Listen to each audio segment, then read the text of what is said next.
Hello guys, कैसे हैं आप सब। स्वागत है मेरे चैनल पर। मैं हूं सिर्फ नेटवर्क और आज हम बात करने वाले हैं एक बहुत ही सीरियस टॉपिक के ऊपर।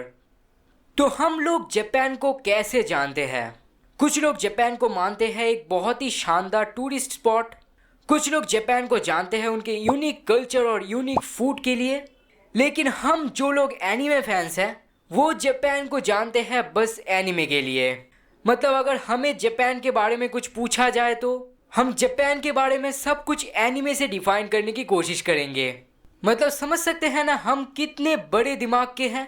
एनीवे, लेकिन अगर हम किसी देश को उनके इंटरटेनमेंट या मीडिया से रिलेट करने की कोशिश करें तो आपको तो पता ही है, इंडिया में बॉलीवुड है, वेस्टर्न में हॉलीवुड है। लेकिन जापान में क्या है, जापान किस इंटरटेनमेंट के लिए पॉपुलर है? इसका सीधा जवाब है एनिमे।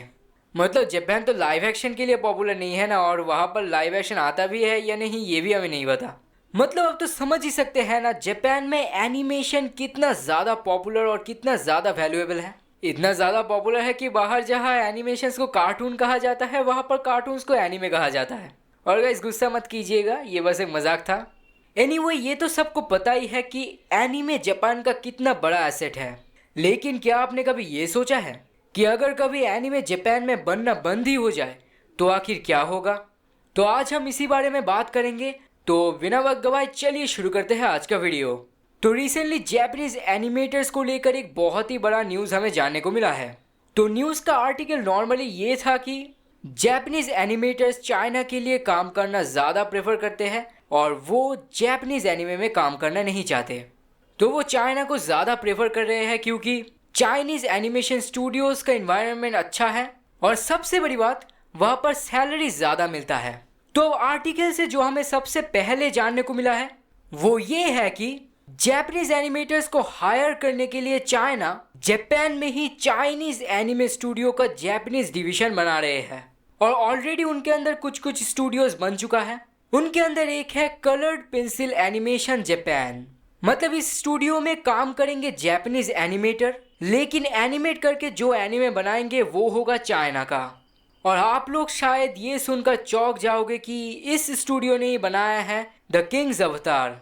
तो अब तो समझ रहे हो ना कि किंग्स अवतार का एनिमेशन इतना अच्छा क्यों है। तो अब सवाल ये है कि आखिर ऐसा क्यों हो रहा है और कैसे हो रहा है। तो आपको तो पता ही होगा कि रिसेंटली जापान अपने एनिमे मांगा को लेकर कितना ज़्यादा स्ट्रिक्ट हो चुके हैं। आपको तो पता ही होगा कि 2020 में काफ़ी सारे एनिमे का पायरेसी साइट बंद हो गया, उसके बाद मांगा पायरेसी साइट भी बंद होने का बात चल रहा है। और रिसेंटली तो ये भी जानने को मिला है कि अगर आप जापान में किसी भी मांगा का डायलॉग विदाउट परमिशन शेयर करेंगे तो आपको फाइन भरना पड़ेगा। तो ये सब तो रीसेंट न्यूज़ है, लेकिन जापान और चाइना का एनिमे इंपोर्टिंग का ये चीज़ एक बहुत ही पुराना मामला है। तो अगर आप कोई भी चाइनीज़ एनिमे वेबसाइट अगर आप देखें तो आपको पता चलेगा कि अनलाइक इंग्लिश डब, चाइना में कोई भी जापानीज एनिमे चाइनीज डब नहीं होता। मतलब होता है लेकिन बहुत ही कम।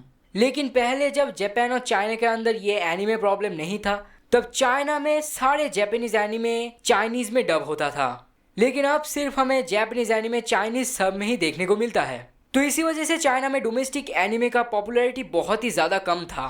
और चाइनीज एनिमेशंस के बारे में तो आपको पता ही है, उनका एनिमेशन बिलो एवरेज है। तो जब चाइना जापान से एनिमे ला भी नहीं सकता था और खुद भी बेकार एनिमे नहीं बना सकता था, तो इस हालत में आखिर चाइना करता तो करता क्या।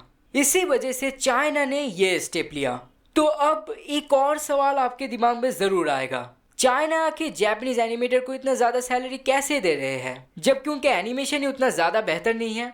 First of all, China tactically anime को ऐसे बनाते हैं, जापान वैसे नहीं बना पाते हैं। जापान ऑडियंस के टेस्ट को ना देख के वैरायटी में एनिमे रिलीज करते हैं, जहां पर चाइना में बस लिमिटेड जॉनरा में एनिमे रिलीज होता है। ज़्यादातर वो लोग एनिमे रिलीज करते हैं अपने ट्रेडिशनल कल्टीवेशन या फिर टाओइज्म या फिर मोर स्पेसिफिकली एंशिएंट पीरियड के ऊपर। तो आप देखो, चाहे वो शोजो हो या शोनेन, सारे के सारे एनिमे इन थीम के अंदर ही बनाया जाता है।